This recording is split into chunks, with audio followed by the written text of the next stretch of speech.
ubwo yaravuye aho bita Galilaya yahasanze Yohana umubatizi aramubwira ndifuza ko mbatiza mpwemu yera w'Imana aramanuka nuko havuga ijwi rirenga uyu n'umwana wanje nkunda kamimbara joro rirogoroka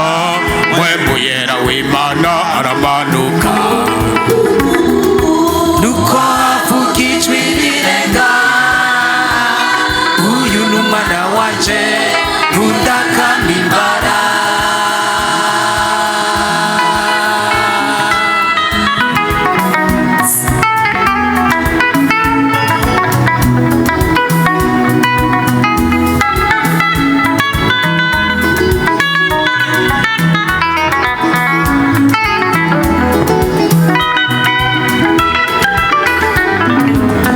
umubatizi yaratinye cyane kubatiza Yesu muri Yorodani avuga ati sinkwiye kukubatiza Yesu aramubwira birakwiye gushize isezerano umubatizi yaratinye cyane kubatiza Yesu muri Yorodani avuga ati sinkwiye kukubatiza Yesu aramubwira birakwiye gushize isezerano joro rirogoroka mpwemu yera w'Imana aramanuka nuko havuga ijwi rirenga umwana wanje ndakamimbara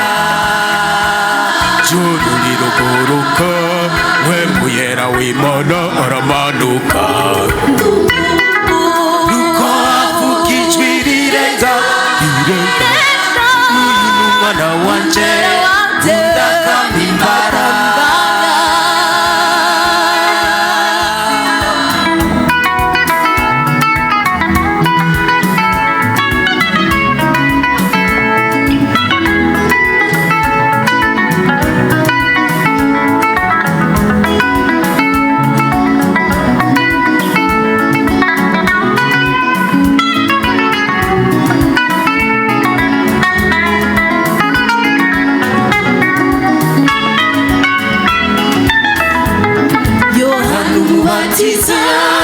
hera kwaremera kubatiza Yesu muri Yorodani ako kanya amaze kubatirizwa icyubahiro cy'Imana kiraboneka Yohana umubatiza hera kwaremera kubatiza Yesu muri Yorodani ako kanya amaze kubatirizwa icyubahiro cy'Imana kiraboneka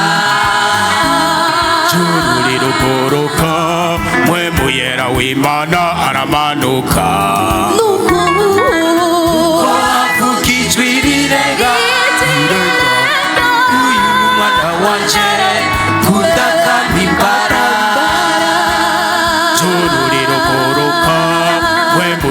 w'Imana aramanuka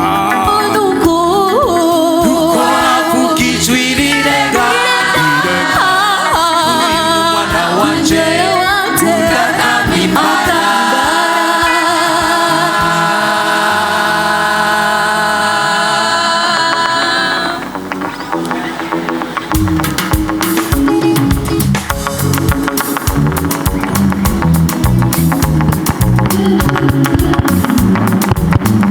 dusabe ujya mukozi w'Imana